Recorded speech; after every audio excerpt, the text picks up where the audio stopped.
Oi, pessoas! Espero que vocês estejam bem. Vamos voltar ao conteúdo sobre planejamento de amostragem?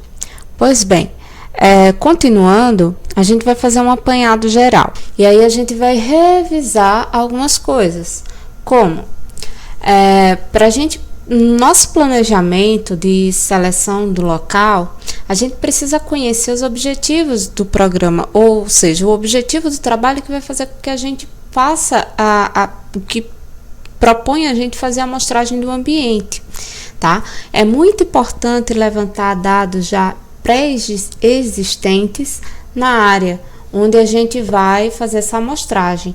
Por quê? Porque se a gente já tem dados pré-existentes, fica mais fácil de fazer o planejamento de escolha no local da amostragem. Fica mais fácil selecionar os locais de amostragem, porque a gente vai saber onde tem uma área mais homogênea, espacial e temporalmente. Depois a gente vai ver o que seria essa homogeneidade temporal. E também porque, no local homogêneo, é mais fácil a gente ter menos pontos de amostragem. Quando a gente tem um local não homogêneo, a gente precisa selecionar locais que são alternativos ou definir diferentes pontos de coleta na mesma área, para a gente ter uma visão do todo. Lembrando que uma amostra ela vai ter que representar toda uma área, por isso que quando o local não é homogêneo, a gente, se for necessário, tem que definir diferentes pontos de coleta. Tá? E aí a gente tem que ver se o nosso projeto ou programa que a gente está participando é economicamente viável, porque precisamos do financiamento, né, para pagar os custos de toda a saída de campo, etc. Elaborar o plano de amostragem com um cronograma e iniciar as amostras e as análises dos parâmetros a serem observados. Tá? Então, precisamos ter uma definição clara dos objetivos, selecionar os parâmetros que serão analisados, locais de amostragem, selecionar número de amostras necessárias para representar o todo e quanto tempo vai demorar essa amostragem, e selecionar os métodos analíticos, ou seja, os métodos que a gente vai definir esses parâmetros que vamos observar. Selecionar quais equipamentos vamos levar e como é que vai ser a coleta e preservação das amostras. A gente precisa fazer um checklist dos equipamentos a serem levados para o campo, para a amostragem, porque depois de uma vez você saiu a campo, fica difícil, é tempo e dinheiro que você gasta se faltar alguma coisa lá. Nisso, fazer o plano de amostragem, reavaliar a metodologia e interpretar os dados obtidos. Uma coisa muito importante, a gente sempre tem que fazer uma obtenção de informações preliminares sobre a área de influência no corpo hídrico, se a gente estiver amostrando o corpo hídrico. Fazer um levantamento dos estudos já realizados no local, ver as principais atividades poluidoras, seja a criação de animais, uma indústria, agricultura que tem em volta, ou seja perto de um centro urbano e aí tem o esgoto das residências, o que seja. Bom, quando a gente fala de homogeneidade no tempo e no espaço lá anteriormente, é porque uma coisa que os dados preliminares, voltando aqui, dos estudos já realizados no local, se houver, ele vai nos mostrar se algum contaminante ou algum parâmetro, ele oscila ao longo do tempo. Se ele tem um pico máximo em determinado período do tempo e um pico mínimo em determinado período do tempo. Tipo, a temperatura ela é máxima no verão e ela é mínima no inverno. Então, existem outros parâmetros como nitrogênio, fósforo, que podem, talvez, não que esses parâmetros variem ao longo do tempo, eles podem variar em espaço, mas existem parâmetros que podem variar de acordo com o tempo, né?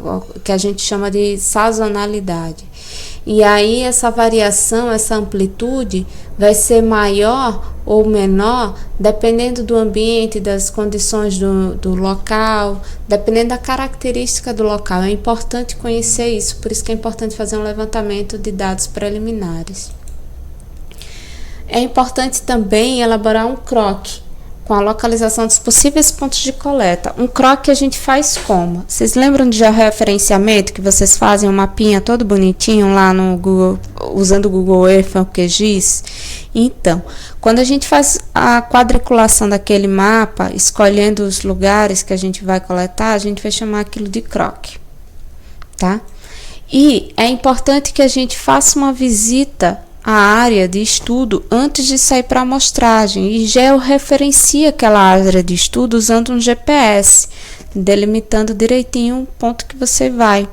Além disso, nessa visita prévia à área de estudo, é importante fazer um levantamento fotográfico, tá? Para registro, porque a gente nem sempre lembra tudo, isso é importante na hora de descrever a área de estudo, e a descrição da área de estudo ajuda bastante a entender os resultados das análises.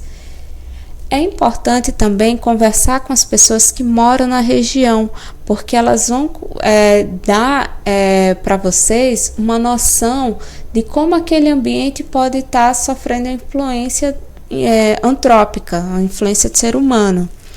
É importante verificar as vias de acesso, se tem estrada para ir para lá, se é de barra asfaltada, se precisa passar por ponte, se precisa pegar barco, que tipo de embarcação vai precisar usar, etc. Se vai ser um drone ao invés de barco, porque não tem uma via carro para acesso.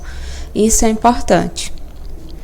É importante também ver o que a gente tem de apoio na região para armazenar e transportar o material que coletou, as amostras, né? Por quê? Porque tem amostras que precisam de um cuidado especial, a gente não pode deixar no sol, tem que manter refrigerado, às vezes precisa congelar a amostra, que é coisa que a gente vai ver mais adiante. Então é importante ver essa condição de armazenamento e transporte da amostra. E aí, como é que a gente caracteriza um ambiente a ser estudado? Como eu falei anteriormente, a área de estudo bem descrita ajuda a compreender, a interpretar bem os resultados. Então, a gente precisa, ao caracterizar o ambiente a ser estudado, estabelecer o plano de amostragem, verificar quais são os ensaios laboratoriais que vão fazer. A gente precisa descrever bem a área de estudo, interpretar bem os resultados para compreender o que está acontecendo naquele ambiente e elaborar os resultados e verificar as tomadas de decisões quanto à qualidade ambiental. Por último, por enquanto, a gente pode ver como é que a gente vai usar aquele corpo hídrico. Aquele corpo, se a gente estiver falando de um corpo hídrico, mas poderia ser um solo. Voltado para a construção e agricultura, poderia ser um solo. Aquele corpo hídrico vai ser usado para consumo humano, vai ser usado para irrigação, descendentação de animais, vai ser usado para indústria, vai ser pensado na preservação da vida aquática ou vai ser usado para recreação, ou tudo isso junto. Isso é muito importante a ser observado, tá bem? Então, por hoje, vamos ficar por aqui. Obrigada. Qualquer dúvida, a gente escreve, tá?